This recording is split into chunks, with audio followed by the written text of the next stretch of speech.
Good Monday evening to you. How is everybody? It's good to see you. It's good to be seen by you. Back starting what should be a fairly normal week again.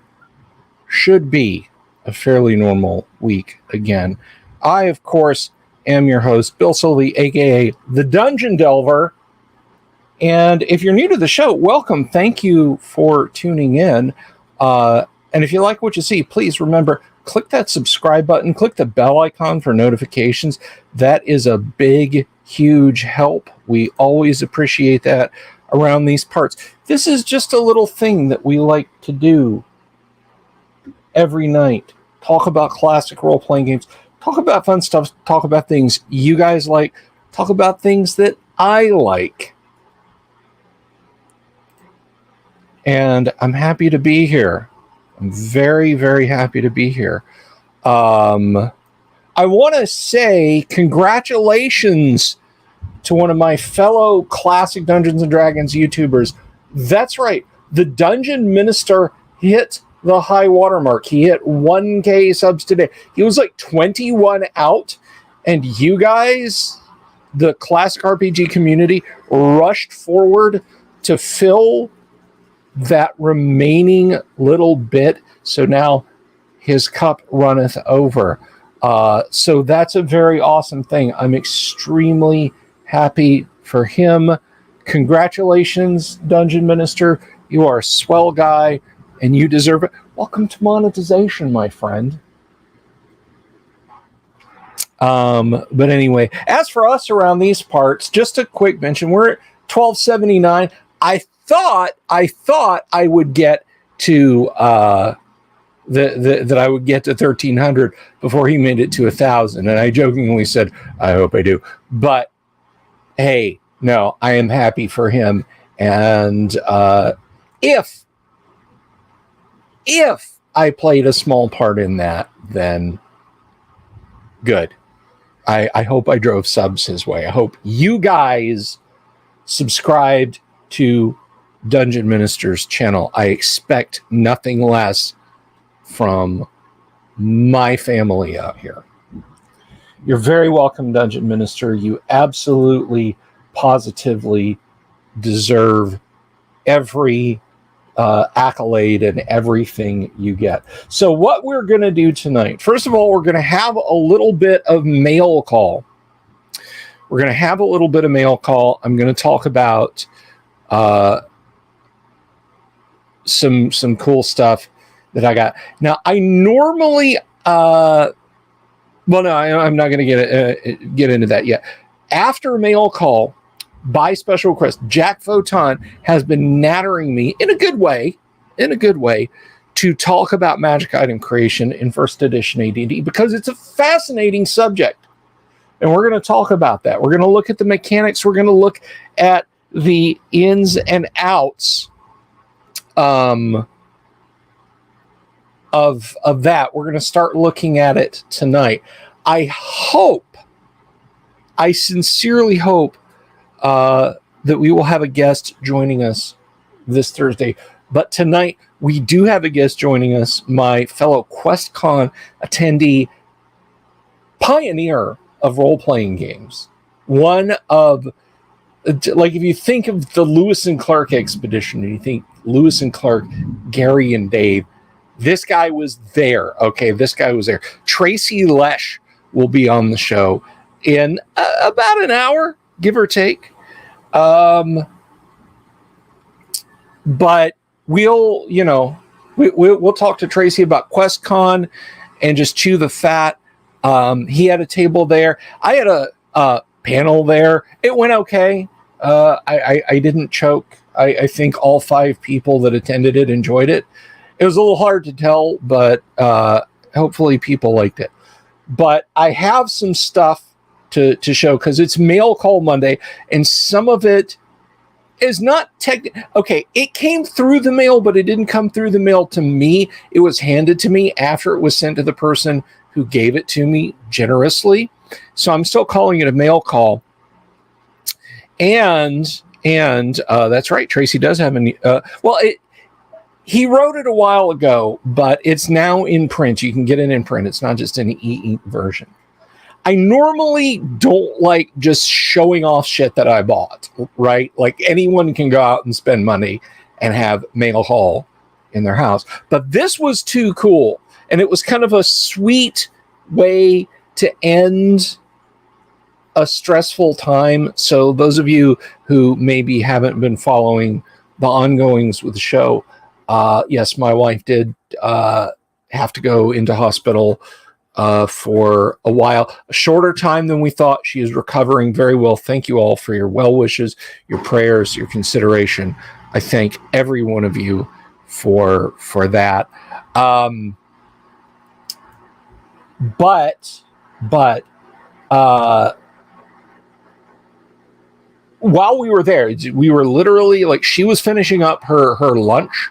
We were waiting on transportation, or may have even been dinner.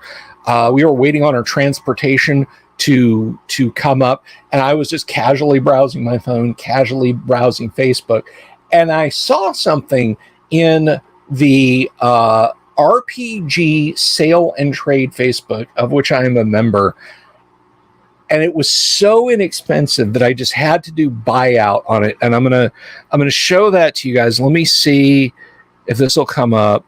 Okay, there it is. It's not what you think. When you see it, it's not going to be what you think. This is what I got. This is a fairly clapped out Dungeons and Dragons basic set, but it was just the box. It was only $15, but I haven't had a boxed basic D&D set like this since like 1982 or 83. I got mine at TG&Y, and it was just the box. Now, if you find these sets complete, even in this condition, people want like stupid amounts of money for them, which whatever, the market will bear what it bears. But I saw this kind of clapped out box, and it is perfect for my clapped out basic D&D sets. So I ordered this. I bought this from a fellow. He always has fun stuff over there. Ingo Schumann is his name. But I jumped in. It was, I'll tell you what it cost. $15 plus 5 shipping. And it came today. And I was so happy to get this. It's beat to hell. Okay. It is beat to hell. You can see on the back, there's a piece of tape that tore the ampersand and the D off, but that piece of tape is folded over and stuck to the inside of the lid of the box. So I kind of have it. This is actually a hole torn through there that I'm going to try and fix somehow. But it's perfect because I will show you what my basic book and the copy of Keep on the Borderlands that I put in there look like. And I'm going to put a crayon in there, and I'm going to put a little baggie with the crayon and some dice in there too. So here is a Gateway to Adventure catalog that I put in there. Here is the Careworn basic book. Now, these didn't come with it. These are mine. This is the Careworn basic book. You can see it's kind of fallen apart.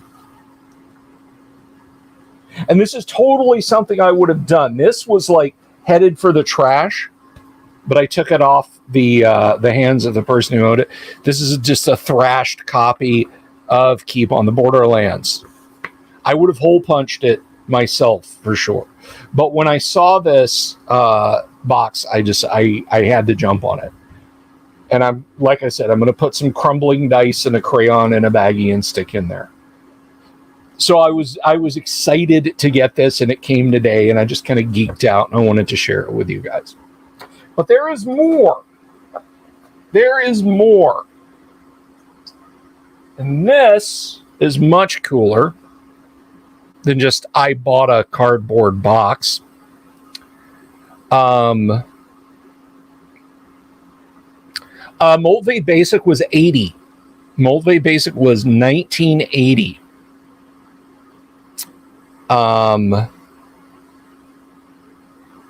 No Isle of Dread. No. Keep on the Borderlands came in the magenta Moldvay box. Anyway, where was? Oh yes. Yeah, your boxes would get beat up and you'd throw them away. That's what I did with mine. I just went right in the trash. But anyway, so we're gonna go into the provenance of the artwork on what I'm going to show you guys here. It's cutting my head off. But I do want to show you guys this, because this is the came in the mail but not really in the mail call items I want to show you. We'll talk about the provenance at the appropriate time, and then we're going to get into some AD&D stuff. So let me just reach down. I should have them sitting up here. But they are in a box from the USPS to keep them from flying around and breaking. What I have here are two beautiful pieces of tableware from Tracy Lesch. This says, oops, Diggin' Life. And it is a drawing of Dwarf with pipe. And it is a signature Tracy Lesch beer stein, or milk stein, or fruit juice stein, or whatever you drink stein. Beer. And similarly, I also received a mug. Same design. And these are some lovely gifts from Tracy, who's going to be on in a little bit. And you might be asking, those are pretty awesome. Did he make them just for you? Well, he gave these just to me. But if you would like them, not mine, I'm not giving you mine. If you would like a Diggin' Life mug with the dwarf, with axe and pipe and Tracy's signature there, check this out, yo. And you can get art prints of it. Vincent wants a stein. Well, Vincent, I hope your shoes are untied, because your socks are about to be blown right through them.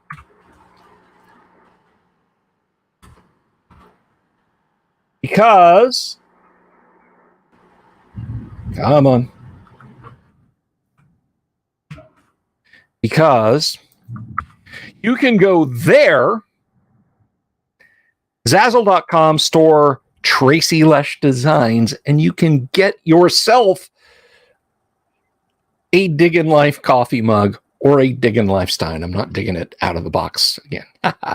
So, if you want some of this stuff for your own, yes, I am mercilessly, remorselessly, without remit or excuse or anything, pimping Tracy's stuff on the show, and he can tell you all about the drawing and its provenance when he shows up. Tracy will be on at 8.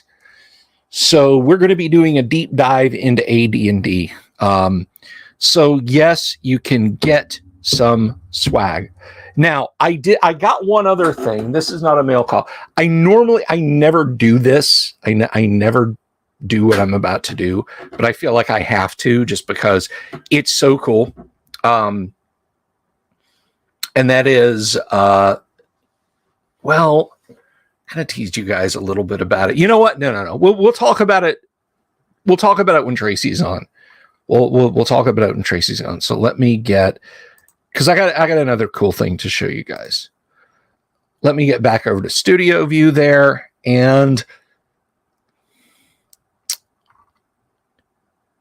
so there's that.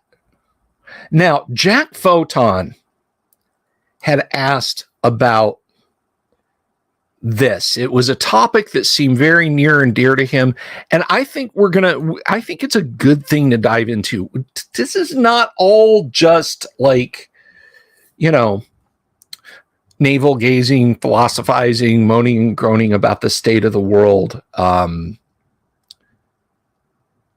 Quite the contrary, but we do talk nuts and bolts D&D, and I like to talk it more often. I like to talk it more often than not. So we're going to talk about, let me see here.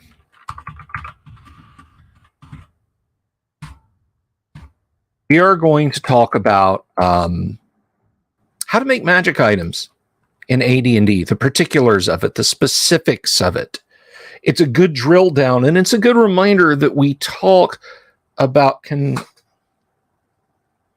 tour of my minis. I don't know. Maybe. I mean, I can show off some of the more exotic pieces that I have painted or unpainted, but I mean, as far as like show off my handiwork, I don't know about that. So let me share a screen here, and we're going to talk about enchanting an item, the specifics of it, and so on. And it's in a couple of places, and it covers a range of stuff. And I think maybe there's some confusion about it. I don't know how it was done in later D&D. I know in original D&D it was fairly easy-ish to do, but AD&D's got in AD&D's knack for being, well-oiled, machined brass gears and rotating prisms and everything clicking into place and woodwork housings that it is. AD&D has a particular way of making magic items, and I think it's pretty neat. So for Jack, for you guys, let's take a look at it. And this is really the first dip back into the rules we've done for a while, and I think it's good. So we're going to share a screen here. And if you want to follow along, if you have your player's handbook or PDF or whatever, and you want to follow along, we are on page 85, I believe. Now, your player's first thought might be, can I make a magic sword, a dozen magic arrows, a magic bow, a wand, a crown, a suit of chainmail, whatever? And yes, they can. Yes, they can. And again, I don't know, and this is going to sound harsh. I don't really mean it, or particularly care how 2E, 3E, 3.5, Pathfinder 4E, 5th edition did it, or Essentials, or how D&D 1 will do it. This because we're an AD&D stream channel. That's what we talk about first and foremost. We can compare and contrast like Basic Expert and OD&D and how they might do it someday, but we're talking about this. So, enchant an item. First of all, it's a 6th level spell, which means it's out of reach of a great many races that can even be magic users. Half elves and elves might not reach the level necessary to enchant an item. Now, how you explain in your campaign how elves are supposed to be magical, and I mean, you look at the Lord of the Rings, the dwarves of yore made mighty spells. And they talk about the dwarves enchanting items and so on. I think there's two ways you go about that. One, they made the high quality items, which we'll get into the high quality requirements for this, and then took them to human wizards capable of doing it. Or their magic users are not adventuring magic users. Or you just hand wave it and don't worry about it. But it's up to you and how you want to do it.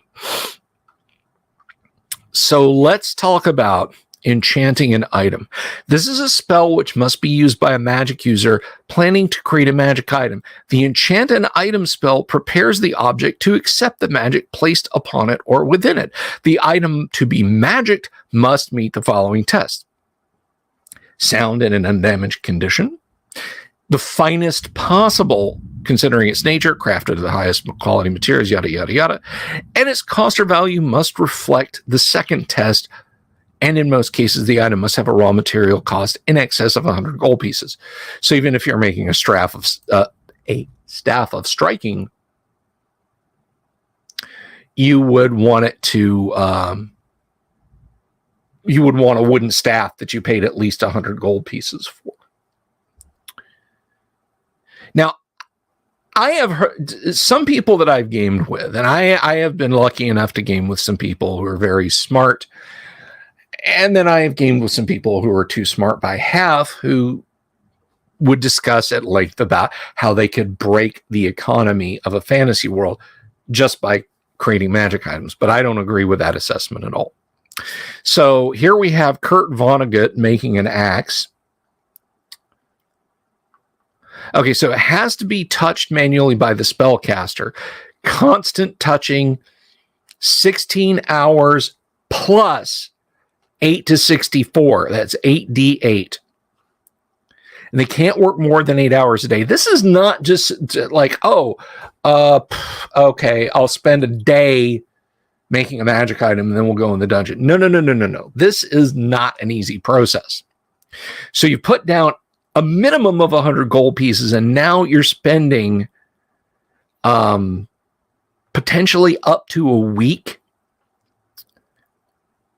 Haste doesn't work. So 2 days plus 1 to 8 days. So this could take you up to 10 days.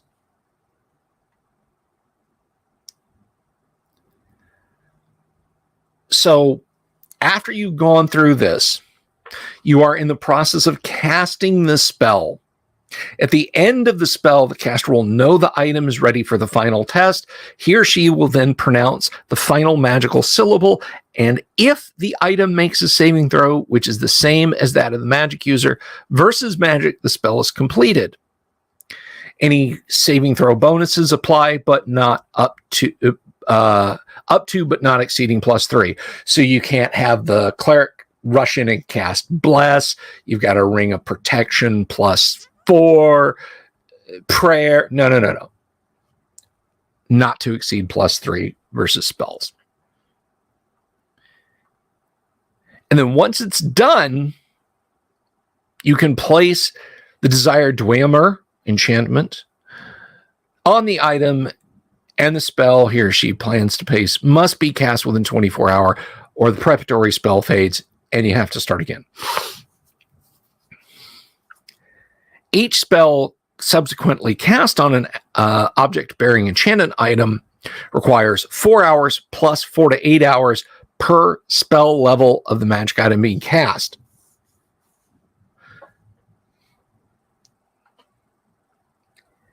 Is it an insult or a dare to tell somebody to eat troll?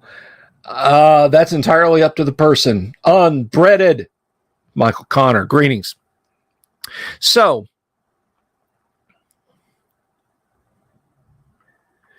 again, you're looking at potential days here to make a simple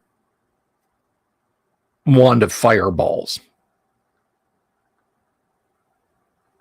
Now, here's the kicker. You think, okay, I went through all this.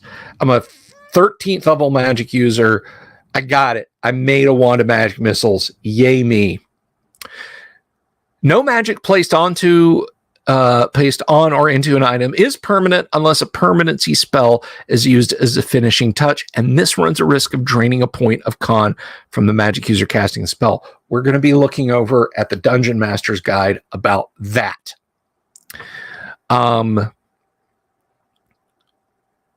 It is also necessary to point out it is possible to tell when the basic spell succeeds. It is not to tell if successive castings actually take, for each must make the same sort of saving throw as the item itself made. And then it talks about the material components. You, as a DM, you want to make those, you know, like a cloak of displacement is not like, well, I'll get a tablecloth, cut some armholes in it. It's good to go. No, it's hide of a displacer beast to start with. You know, a sword of dragon slaying has to be quenched in the blood of the dragon type that you're talking about slaying. No, you have to cast permanency now, and permanency is a chancy thing because permanency makes the plus, the charges, whatever, take hold of the item. And note at this point, we're talking about strictly material items. Yes, I know a potion and a scroll are material items, but bear with me. Potions and scrolls are different matters altogether, which we may not get to tonight. But now you have to have permanency cast on it. If you're a DM and you're abiding strictly by these rules,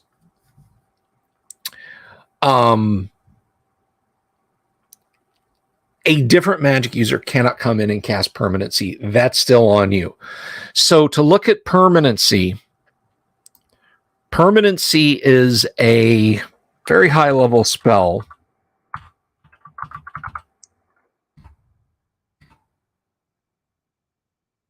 Yeah, that is an 8th level spell. You have to be, I think, 15th or 16th level to cast it.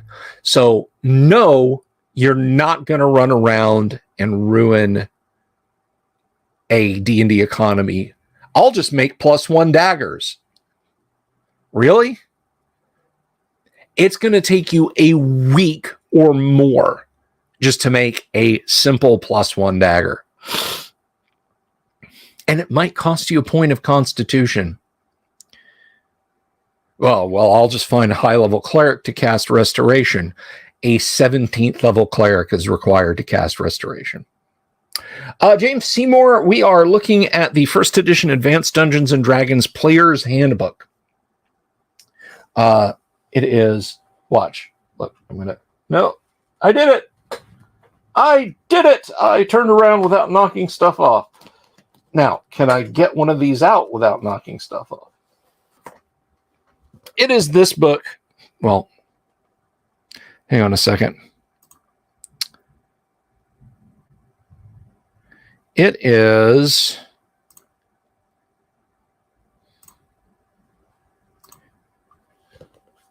this book right here. The AD&D Player's Handbook. Now, I do know that there are a lot of DMs who have a completely different take. I would never let my players create magic items. Magic items come from the gods. They're super rare in my game. A +1 dagger is like an artifact level thing. I get it. You do you and you enjoy. But strictly going by what we like in AD&D, it is possible. It's just not as convenient as I can break your fantasy world's economy. Oh, Tonka, we'll keep working with you.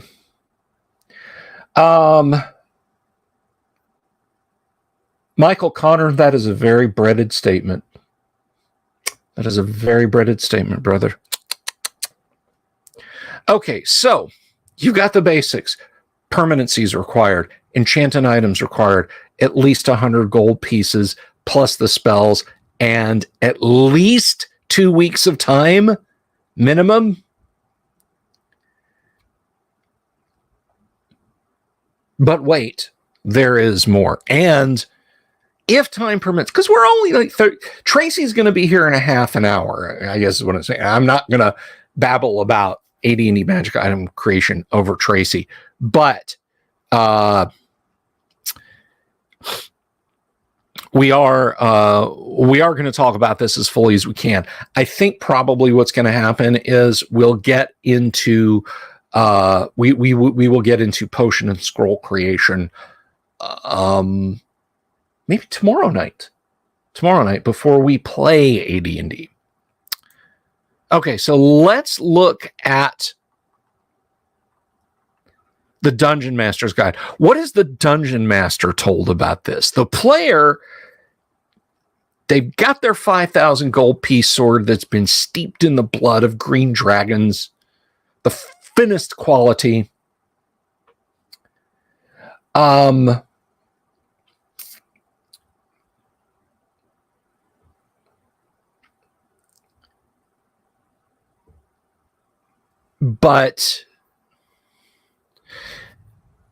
what does the Dungeon Master need to do? And to answer, and this just slips right into Lord Corion's statement, it is an obvious premise of the game that magic items... Oh, I'm sorry, we're on page 116 of the Dungeon Master's Guide now. James, that is where we're at. I should have... I'm not going to dig the book out. It's the first edition AD&D Dungeon Master's Guide. Anyway, it is an obvious premise of the game that magic items are made somewhere by someone or something. A properly run campaign will be relatively stringent with respect to the number of available magic items, so your players will sooner or later express a desire to manufacture them. Do not tell them how this is to be accomplished. Gary's very emphatic about that. He on his Selectric, he had to hold down the shift and the I, or no, I guess on the Selectric he would have had to have swapped the font ball out. It's a golf ball shaped thing that types the letters to get that in italics.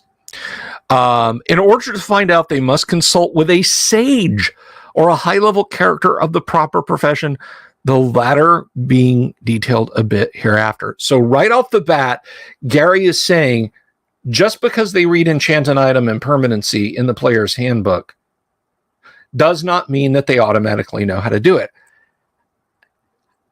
I could build computers blindfolded. Well, probably not. Not functional computers, but I can build computers all day. That's the equivalent of equipping a character. What I cannot do is manufacture silicon. That is a specific knowledge set that I do not possess. I would have to consult a sage to help me make the silicon, or even put together a computer at the component level. I mean, diodes, ICs, and all that.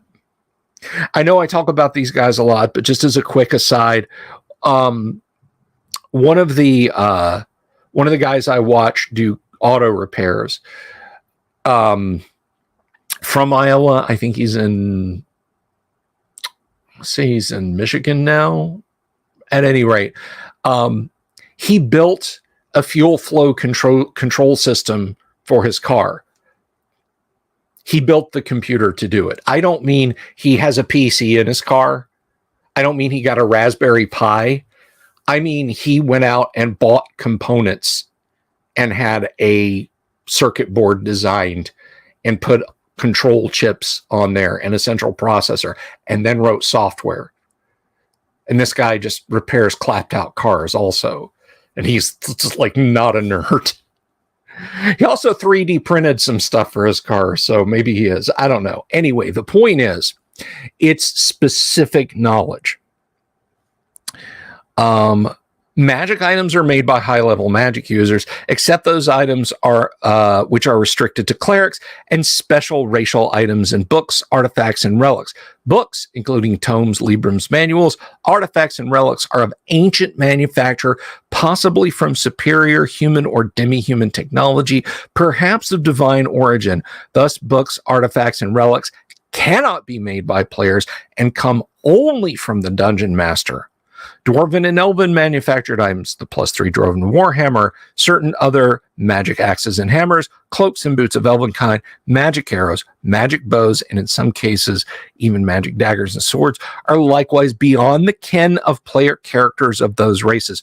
Only very old, very intelligent, and wise dwarves and elves who have attained maximum level advancement are able to properly forge, fashion, and or make these items and have the appropriate magics and spells to change them into special items, i.e. these items are likewise the precinct of the DM exclusively. So there is your answer about cloaks and boots of Elvenkind.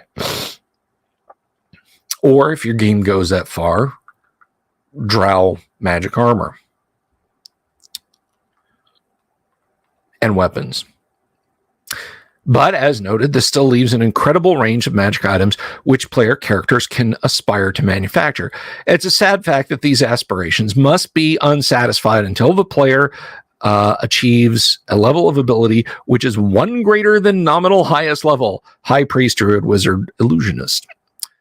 That is, a player character must be at least 11th level High Priest, an Archdruid, a 12th level Wizard, or an 11th level Illusionist in order to manufacture magic items, except with respect to potions and scrolls, as will be discussed hereafter. So I want to pause there for just a second because Lord Corion touches on something.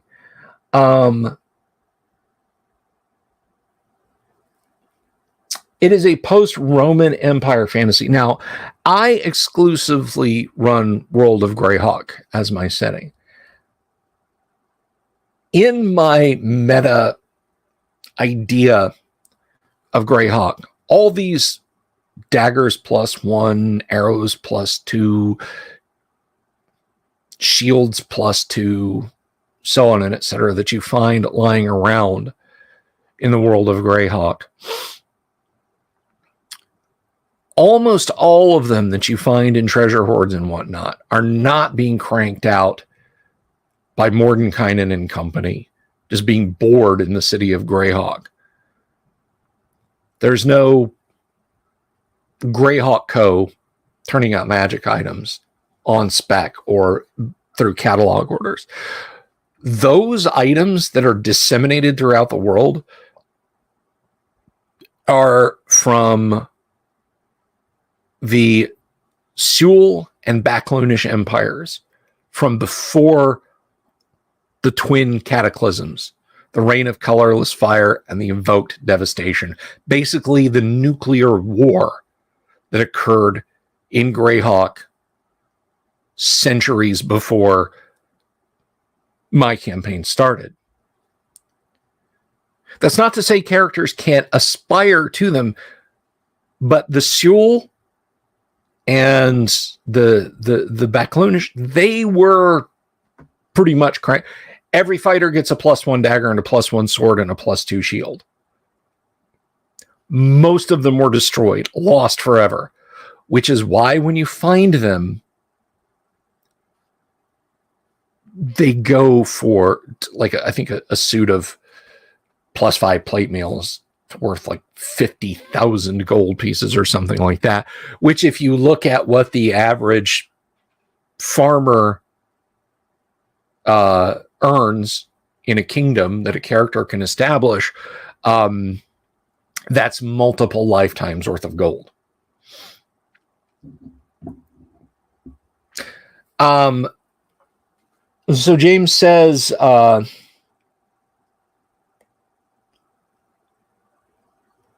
maximum character advancement in a level limited system. There's a little bit of loosey-goosey DM fiat involved when you talk about maximum level of advancement for demi-humans. These are guys who went out, adventured, leveled up, and then went home and have been home for hundreds, in the case of elves, possibly even thousands of years, doing nothing but poring over fragmentary tomes, ancient legends, and lore. They're not like humans whose lives, by comparison, are like that of mayflies. stuffing their brains full of magical knowledge. That could kill them. Remember, every time you write a spell into your spell book to utilize, you run the risk of hurting yourself.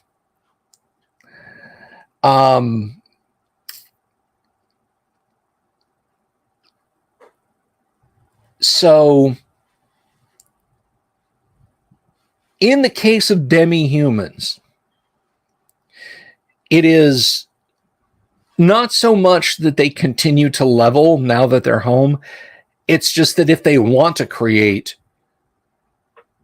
cloak and boots of elven kind, +3 dwarven thrower, and so on, they're doing nothing but solving the Gordian knot, figuring out how the ancients did it.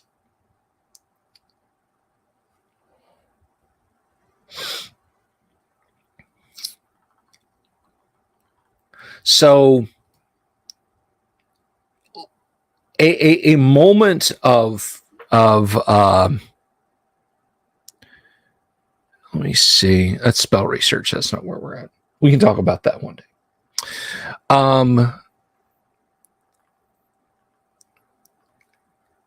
The saving throw, and we talked about this last time, but the saving throw that you have to make when you are fabricating a magic item or lose a point of con is clarified in the Dungeon Master's Guide. You only have to roll a 2 or better. So there's a 1 in 10 chance. There is a 1 in 10 chance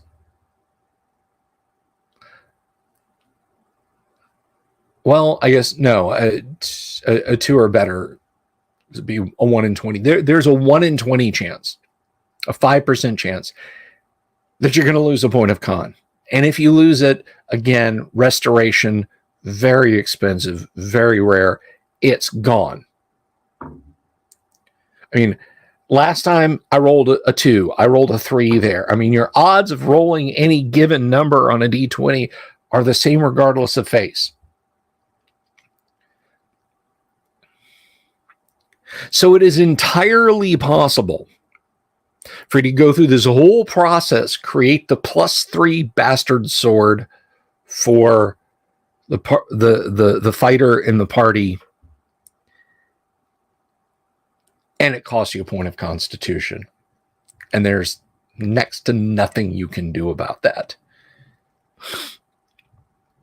So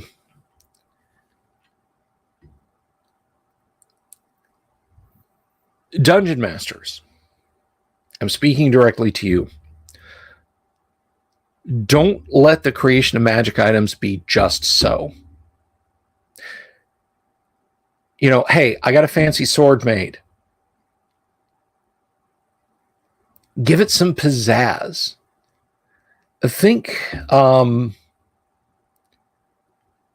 I've talked about this show a lot, but I'm a big fan of it. Avatar: The Last Airbender. If you haven't seen it, check it out. It is a what if everybody was monks and a couple of them had elemental magic. The TV show, and it's an all Asian themed setting. One of the characters who is neither a monk nor has elemental magic, by the name of Sokka, decides he wants to study under a powerful swordsman who is voiced by Robert Patrick, the T-1000. And when it comes to the time when he has become a good enough student under Piandao, the sword master, he says, now it's time to make your own sword. And he says, can I choose the metal? And he goes to the plot MacGuffin in the beginning of that we see in the beginning of the episode, where a meteor landed, and takes him meteoric iron. And that's what he makes his sword out of. And he calls it his space sword because the rock fell from space. And while I don't know that it would necessarily fit the definition of a D&D magical weapon, it is a pretty awesome sword. Do something like that. Okay, not just you paid your 500 gold pieces, you've got a fancy sword. Meteoric iron, dragon's blood, the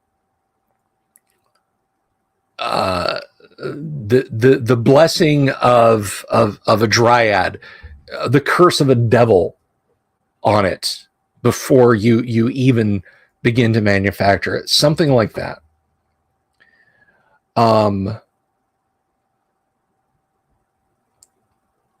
So I highly recommend it. Wenger finishing book 3 of Avatar right now. I approve.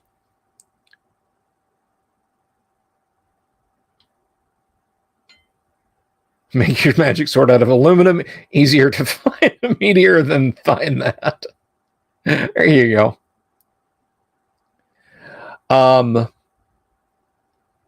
So Vinny asks a question: a +1 magic sword from AD&D. What is the magic effect? What does it give beyond a +1 bonus? So it's +1 to hit and +1 to damage. That was not always the case, by the way.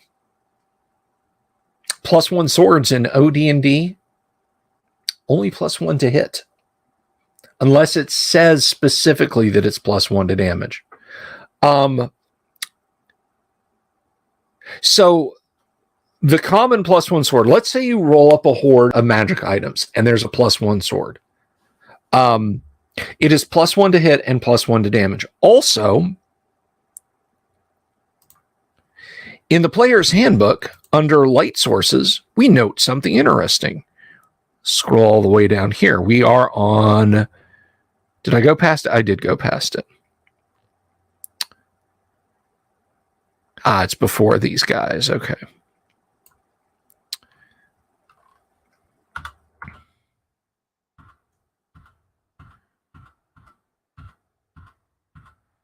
Let me see. We're getting there, I promise. Movement rate, ultravision, infrared. Here we go. A magic dagger, a magic short sword, and a magic long sword illuminate 10, 15, and 20 foot radius as long as they're being held.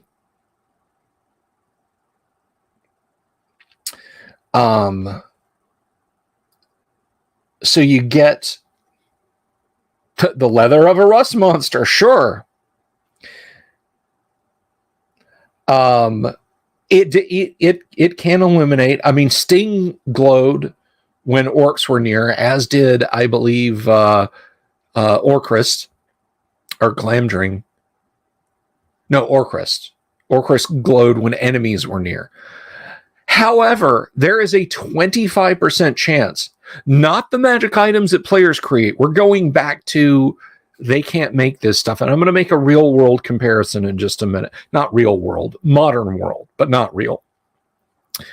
There's a 25% chance that even a lowly +1 magic sword can be intelligent, have an alignment, have a personality, and have a special purpose. The +1 short sword could have intelligence 18, ego 18, 2 major powers, 3 minor powers, speak multiple languages, and be designed to slay evil clerics or good clerics. That's a 25% chance. So when you populate your treasure hoard and you have a sword, long, short, bastard, two-handed, broad, flatchet, what have you, don't just say, okay, it's a +2 sword. Get into magical swords. Okay, so sword with radium inlay. There's actually a Grimtooth's trap that is it is a sword made out of plutonium, and it's buried in a lead boulder. And so, you know, obviously the bold knight will pull it out. Hey, it glows blue. It must be magical. And then you start, you know, you're losing X amount of con a day.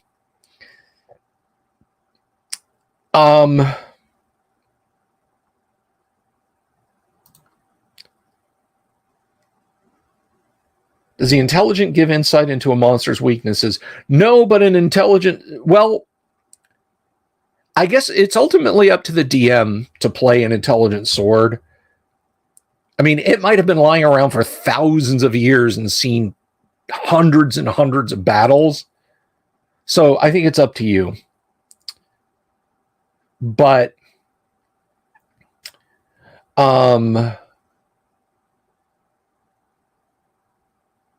really intelligent swords can force their wielders to do things that they might not want to.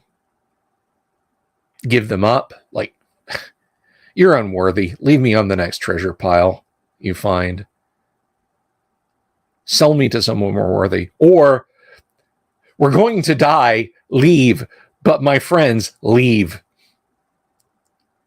And you're compelled to leave your companions because the sword is more intelligent and has a stronger personality than you.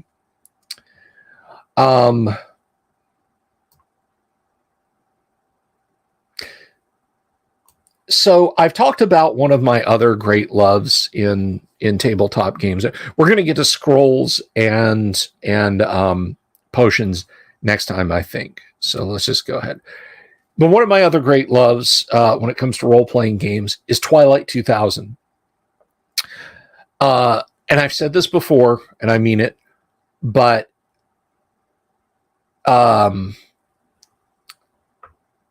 the world of Greyhawk is a post-apocalypse setting. So is the world of Twilight 2000. Middle-earth is a post-apocalypse setting. Gondolin's fallen. Numenor has sunk.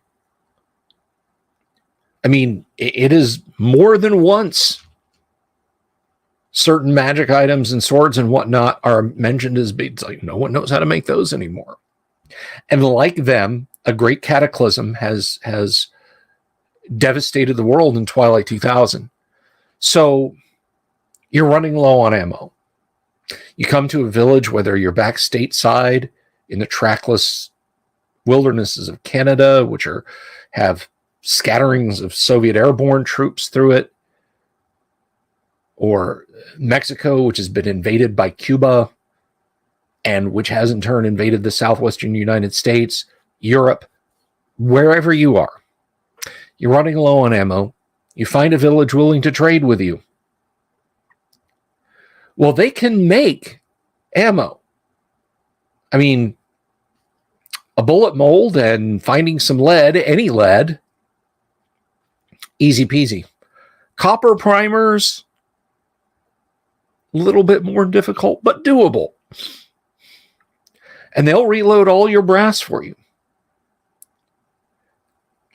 Heck, they might even be, depending on what kind of tank you have, they might even be able to make HE tank rounds. But the depleted uranium, long rod, fin stabilized, armor piercing sabot rounds the tank fires? No. Nobody can make those anymore. Well, we've got our Bradley. We're down to one tow missile. We can't make those. That thing has computer chips in it. The rocket fuel, the specialized glass and copper liner for the shaped charge in the warhead, the ultra fine wires that are used to guide it, the machined aluminum and steel casing, the timer on the fins to pop the mechanism out, the IR receiver.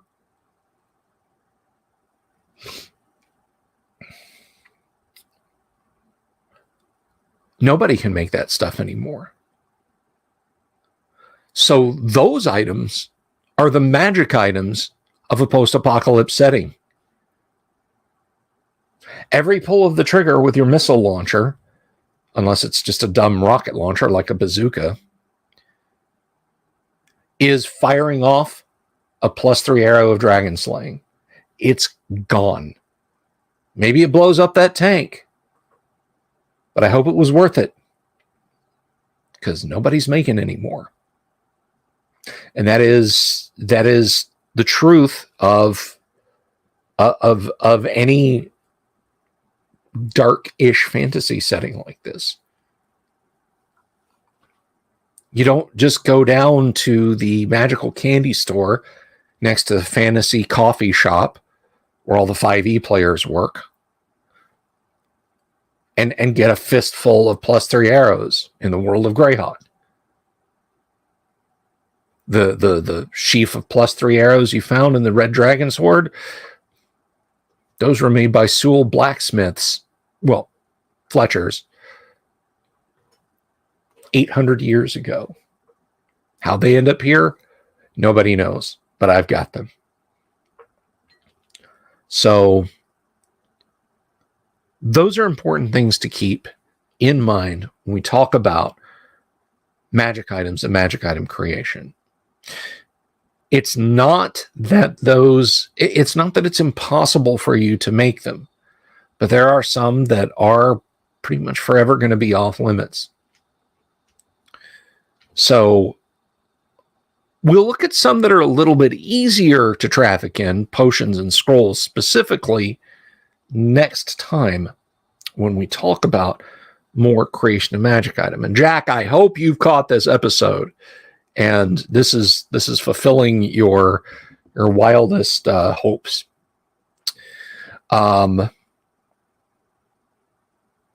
Somebody there were some questions up above though.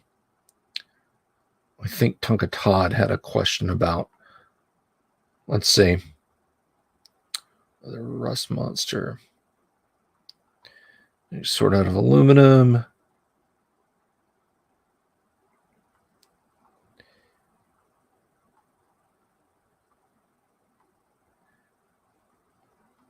Now, someone was asking about something to the effect of, what if a rust monster rusted magic armor?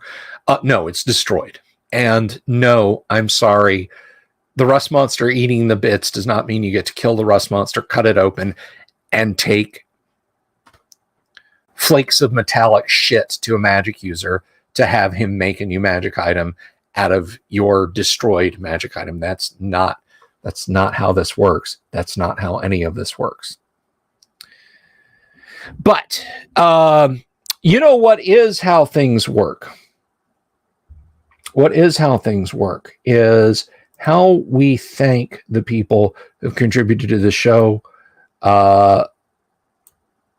We have some folks who support the show on Patreon, which you can do, just Patreon the Delver's Dungeon, or on Subscribestar, if Subscribestar is your jam, which is also the Delver's Dungeon, but there's little dashes separating it. And I had a request too, so I'm not grifting too hard, but someone asked about supporting us on PayPal, so I put that down there. And there are some folks who do that for us, and I would like to take a brief couple of minutes to thank them. So big thanks to Joshua Garlock, Lord Corion, Ricky Maru, Mobius, Kevin Reynolds, Doomsword Deathmaster, Mark Simpson, Damien247, James F. Keck, William Smith, The Dungeon Minister, Manny Wall, Mark Corey, Kevin Wood, Todd Sharp, Carnivore Farmer, Rob Bleepulus, Jeremy Rule, Bo Canora, Mikey Mank, and the Sky Hernstrom. Thank you very much. And if you guys want to support the show that way, if that's your jam, if that's what you want to do, then I appreciate it. But the best thing you can do, if you're new to the show, if you're just coming by, if you're like, hey, what is this guy even talking about? I was randomly looking. I set up a PC, and to test it out, I went to YouTube, and this popped up as a suggested video on YouTube. If you like what you see, click that subscribe button. Click that bell icon for notification. If you like the video, give it a thumbs up. If you subscribe and you don't like the video, give it a thumbs down. But please tell us what you don't like, and I'll change it. I'm flexible. I'm easygoing. I'm a good guy that way. I like to think I'm a pretty reasonable fellow, but I've seen some pretty unreasonable things. But you guys are not unreasonable. You guys are awesome. And I thank you all. So,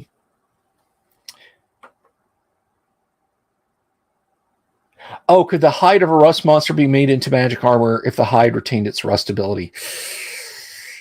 I'm going to say no. I'm going to say no. But that's just me. Why does 5e even have magic? Everyone's a Marvel superhero, yeah. But speaking of superheroes, I want to welcome tonight's guest on board because he is a super guy. We love it when he stops by and visits. Ladies and gentlemen, please say good evening and give a Delver's Dungeon welcome to D&D pioneer Tracy Lesch. Tracy, how the hell are you? I'm pretty good. I'm a little tired after the events of the weekend, but all in all, pretty happy. How are you, my friend?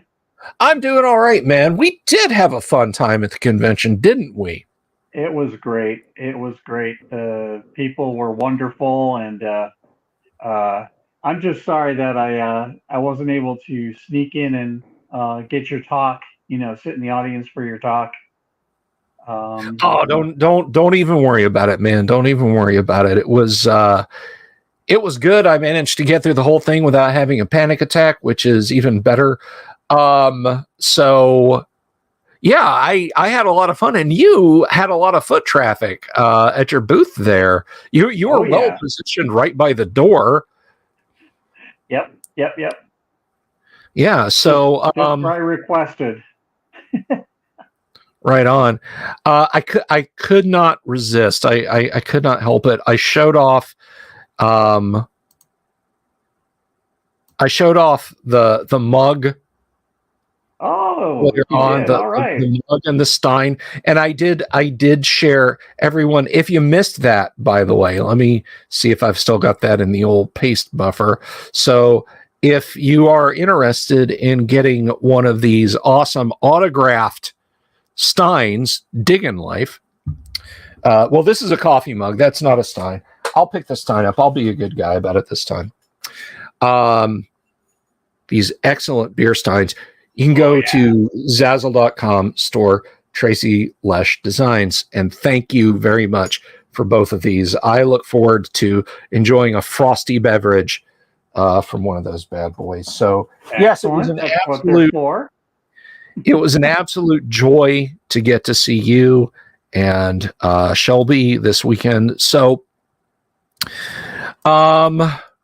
yeah, all in all, it was a good con. Did you? Now, I myself, I walked the floor a couple of times. I think the oldest gaming stuff I saw was like probably some like 5th or 6th edition Warhammer 40K stuff a guy had in a box. Obviously, every time GW shits out a new edition, you have to run out and buy the new edition or else they won't let you play. So I saw a fair amount of old 40K stuff, but as far as like I saw a couple of older Vampire the Masquerade books, but I think into 3rd edition was the oldest stuff I saw, which I still mentally think of as like newer D&D products. But this kind of blows my mind. We are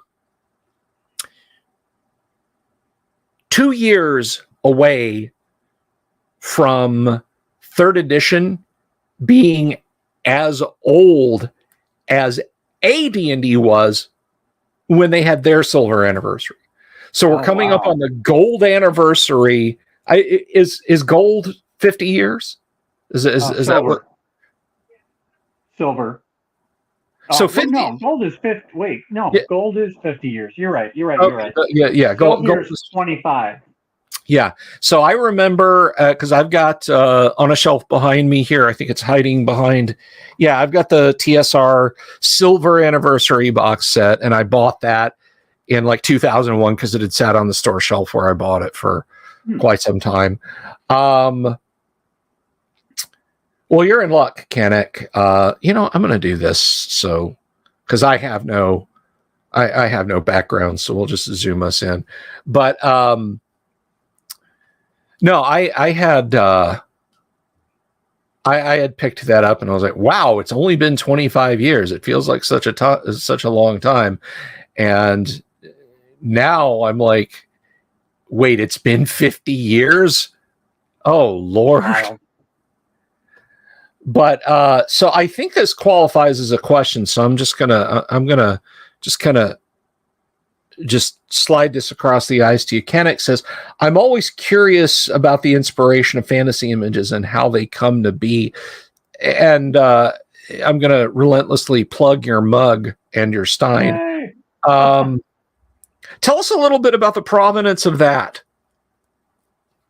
Of the drawing, the art on it. Yeah, the art on it. Oh yeah. You know, these were cast in a ceramic forge. And yep.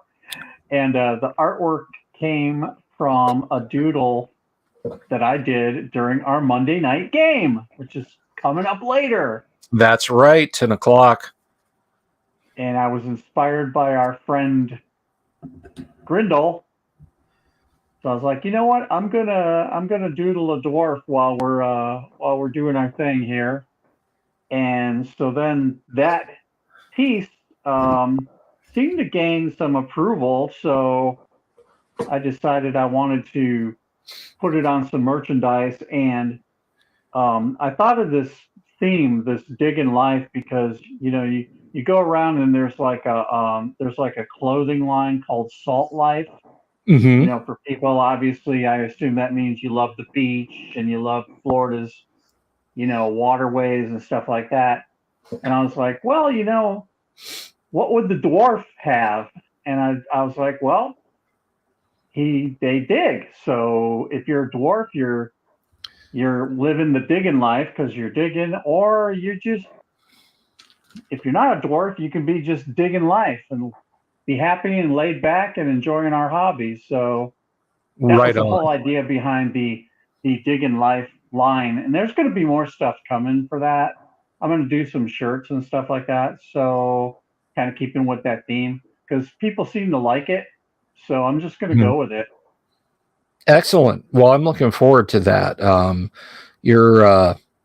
Your art always hits. Yeah, I think your art always pops. Now, some of you folks out there might not know, and I know we've talked about this a lot. A bunch of our audience knows this, but Tracy, I got to put you on the spot. Excuse me, it's there. Uh-oh. I got to put you on the spot because if you don't know this, like if you're like, oh, okay, this Tracy Lesch guy, who is he?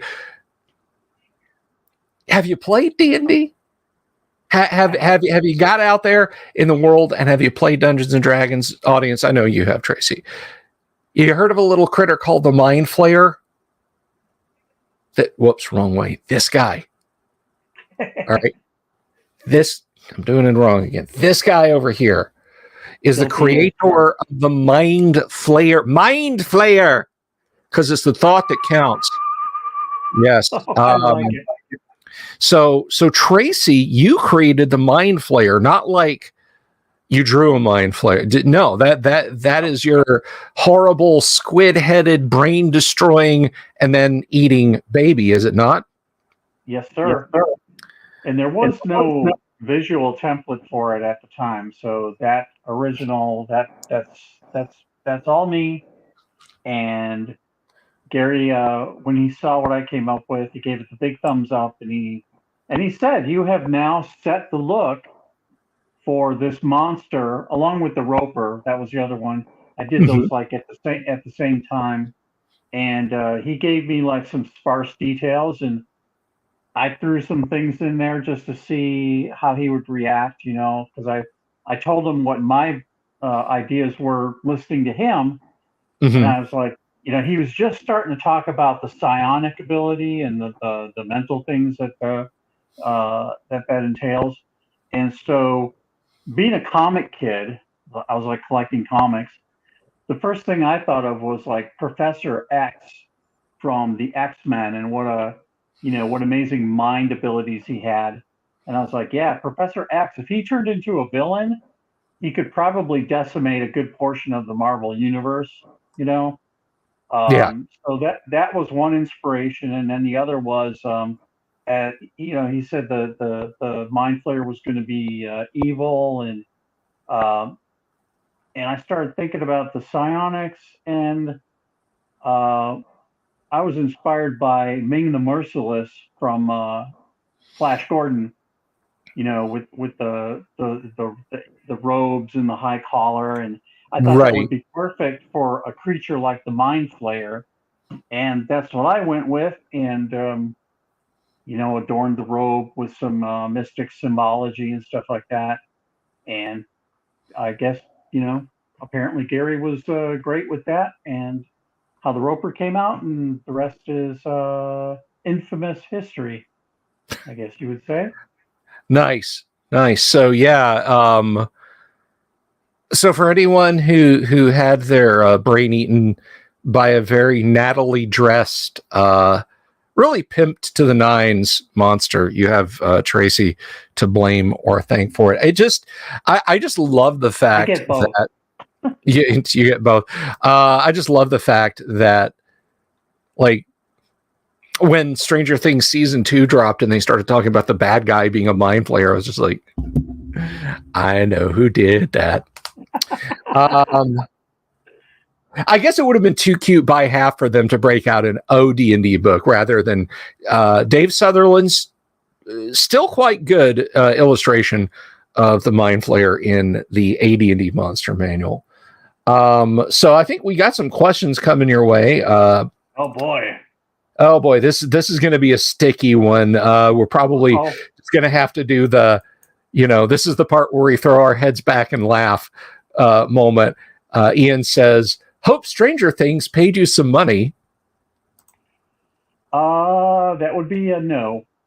Yeah. Big tag on that one. Yeah, unfortunately. Big tag on that one. Yep. Well, and I mean, I guess to kind of and I can say that, and Tracy will back me up. I mean, my name is in a couple or 2 or 3 books behind me, and I got paid when I got paid, and that's it. I go past an Osric book or a copy of The Lost Crypt on a store shelf, and I know my name's in it, and that's kind of neat, and that's it. And I am not the only work for hire person that has ever been taken advantage of. This happened a lot in the past with work for hire, not just to somebody like me, but to some of the biggest creators in the comic book world. And it took years for people like Frank Miller and so on to fight for the rights of creators to do things like get their art back, once it was done and printed. For the longest time, artists that worked at these places could not get their own art back. And I was one of those, where I was just told, no, it's in a file somewhere and you don't have any right to it because you're work for hire. Yeah. So that kind of changed later on, like around the 80s, with some people that were real champions, including, like I said, Frank Miller, Will Eisner, some other big names. And the situation is a lot better now. But because that stuff is so old, usually I don't get approached for squat from any of that. Right, wrong, you decide. I don't want to come on a show and just, bitch about the old days and not, how little we were paid and all that. I don't want to be Mr. Bitter. But that stuff does happen, and it still happens today. Yeah. Freelancers gotta be careful. Look at your contracts. Don't be afraid to negotiate stuff, because you can probably change that situation at least a little bit. Yeah. And I feel like I remember when Stranger Things hit. Now, I initially did not watch Stranger. Everybody was after me, like, Bill, you got to watch Stranger Things. You got to watch it. It's like, I'll watch it. I'll get around to it. To me, it was just like more Netflix shovelware, right? Right. It's like what I watched on Netflix was Magnum PI. That was literally like Magnum PI and cartoons that my kids wanted to watch was what I watched on Netflix. Okay. And to me, their original content just seemed to kind of not mean anything to me. So when I finally sat down and watched Stranger Things, of course, I was blown away. But I am friends with a fellow, and I'm not sure if you know this chap. I feel like you guys might get along like gangbusters, but John Dennett is a sculptor who worked at Grenadier. Oh, and wow. John's sculpture, his miniature sculpture of the Mind Flayer is what you, or rather of the Demogorgon, the two-headed beast that we all know, not the flower-faced critter from the Upside Down. That is his Demogorgon mini. I mean, not his own one from his house, but that is his Demogorgon they put down. Well, Mirliton is an Italian miniatures company that bought a ton of Grenadier molds when Grenadier fell apart in the 90s. And guess what? They make Mind Flayer minis. The day before, again, they make Demogorgon minis, but the day before Stranger Things became a thing, they were just another miniature you could buy. They didn't even call it Demogorgon. They called it like two-headed lizard demon or something like that. Well, that's very descriptive. Then Stranger Things hits, and suddenly they put up a page. They're using the Stranger Things font. They're, just blowing this things out. And here's John Dennett, like, aha. Mm-hmm. And I even pointed it out to him because he was seeing a lot of people like doing recasts and stuff of the Demogorgon miniature from them. And I'm like, it actually started with Mirliton. So I don't know what the end result of that was, but that is an example of, no company. I mean, how many companies did the Grenadier miniatures molds, how many sets of hands were those in before they landed at Mirliton? Right. Yeah. I mean, so it's not right, but it is there. And all we can do as creative people is just watch our own backs, Yeah, indeed. You always have to be careful, especially if you're an independent contractor, which is essentially what everybody was back then. But, you can either accept a deal or not accept a deal. You always have that power. I mean, and of course back then, we didn't get paid squat anyway. So yeah, I've heard rumors that the entire art budget for the box set, the AD&D box set, the entire art budget for that was $50. Yeah, that's accurate.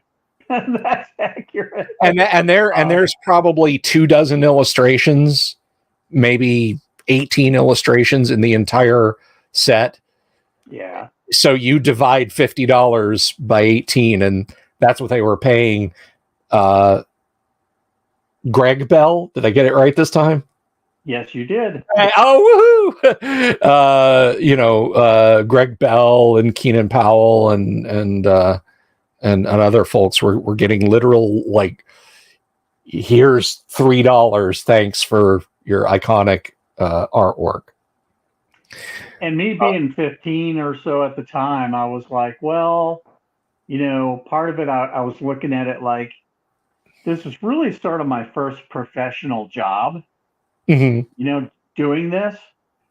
So I was very excited about that, hey, look, my foot's in the door. I'm on my way to becoming, legit, So at least I had that benefit. So I'm grateful for that. That's a good thing, because I was always able to let people know later on that, hey, this is on my resume. and it did lead to, bigger and better things. Like I eventually ended up being, Planet Hollywood's, art person, and worked on all those concepts and just cranked out a lot of art. Worked on stuff with Marvel through that. Companies like Harley Davidson, Disney, Universal, and I got to work with some great properties, like the Dr. Seuss line and Betty Boop, and just a plethora of licensed characters that I would never have been able to touch before without having experience behind me. So, and then having Stan Lee happy with me did not hurt things either. So, yeah, Uncle Stan. have I gotten rich off of this stuff? I'm going to be honest with you. No, I'm not a rich guy. I've had some great experiences that I can pass on and share, and I got a lot of great memories. But for anybody out there wondering, hey, is this guy like sitting on a pile of greenbacks in some warehouse somewhere and using them to light his cigar? No, no. But hopefully going forward, I still work, and I still do things like commissions and maybe some more comic book work for some indie people, et cetera, et cetera. And I'm just going to keep creating my own stuff and get that out. Start a store where all of you guys out there, if you like my stuff and you want to get some stuff you can put on your wall, I'm going to keep doing that and going forward with that. So you can buy prints and writing. I'm going to keep writing books, and I'm going to go until I drop. So you are all invited on this little ride.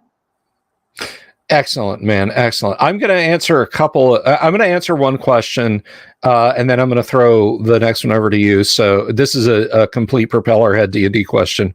Naughty Vampire God asks why the Mind Flayer is lawful evil instead of a neutral evil. Neutral evil, neutral good, chaotic evil. I'm sorry. Neutral good, neutral evil, lawful neutral, and chaotic neutral didn't exist as alignments at that time. There was lawful and chaotic good, lawful and chaotic evil, and true neutral. If you look through the AD&D dungeon or the AD&D monster manual, which came out first, understand that's hitting almost 2 years before the player's handbook and monster manual. It says 77, but Gary was writing that thing in like late 75, early 76. Alignment was still up in the air. And even in the case of a few monsters, you might see neutral, but then evil in parenthesis, like, yeah, it's neutral, but it ain't very nice. So Gary stuck Mind Flayers in lawful evil. They have an ethos, but it is bad. they have a hierarchy of the strong subjugating the weak, and they have rules that they follow, and theirs is a very strict society. They brook no randomness, no evil for evil's sake, no chaotic, random, wild behavior. I can see Mind Flayer society as being a very staid and stoic place to be if you're of the squid face variety. But more down to earth is from Kanik, who asks, who are your role models? Now, I'm assuming he's asking in the artistic sense, but he might be asking in the general life sense. But so you approach that from whichever end you want to, Trace. Well, let's go from we'll go art wise. I'm going to just throw Jack Kirby out there right at the top. Jack Kirby, in my mind, was just an incredible illustrator. He created some of the most iconic and dynamic artwork that put Marvel on the map. The world owes him like a huge thank you for that. And following that would be Jim Steranko, of which you have a piece actually in your lair there, I believe, on like the cover of Agent of Shield 1, I think, Yes. maybe. Yes, I have a big Steranko print. It's on the door. You guys can't see it, but you see it all. Everybody has seen it all the time. So Steranko was a huge influence on me, and I got to meet him one time, and we talked each other's ears off for like 45 minutes. Nice. Talked about his art and some of the stories in comicdom, like Mr. Miracle, the DC character. I don't know if you remember Mr. Miracle, but his claim to fame was he was the world's greatest escape artist. And he was from Darkseid's planet of Apocalypse, but was raised by good people on, I'm trying to remember, they had a sister planet, which was like, you had the good planet, and then you had the bad planet. And he was raised by Darkseid's opposite, called Highfather. And his character, his real name was Scott Free. And I collected that like crazy, but I didn't know until later that the basis for the character, Mr. Miracle, was actually the real life Jim Steranko, because Steranko was big into magic and escape artistry, which which Kirby knew about. Kirby picked up on it, and he kind of stole Jim Steranko and made him into Mr. Miracle. So nice. We talked about that.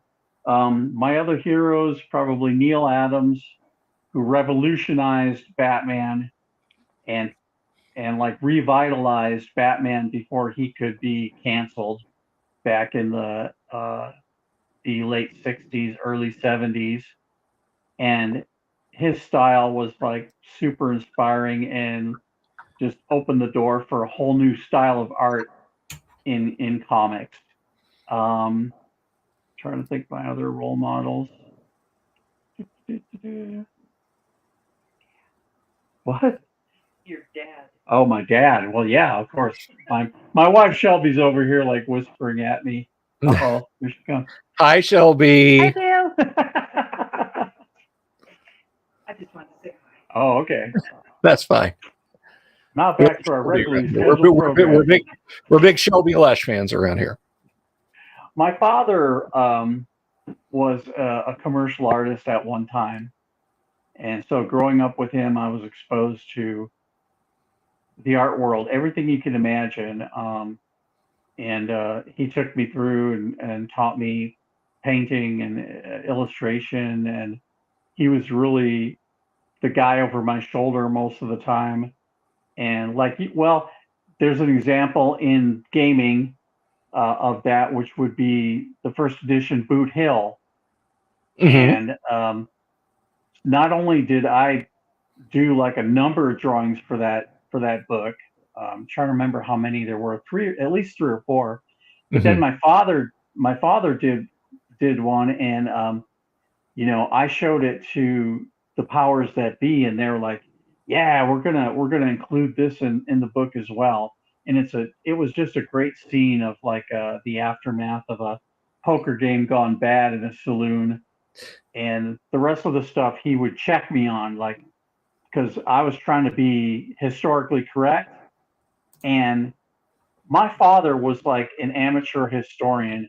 He knew all this information off the top of his head. He could just rattle this stuff off because the guy was a voracious follower of history and reading. My father was an amazing man, and I miss him. I miss him a hell of a lot.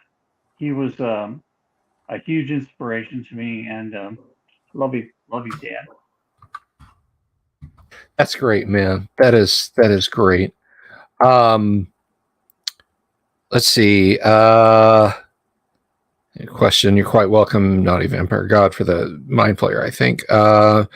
Wenger says, New Genesis? Is that the world you were thinking of?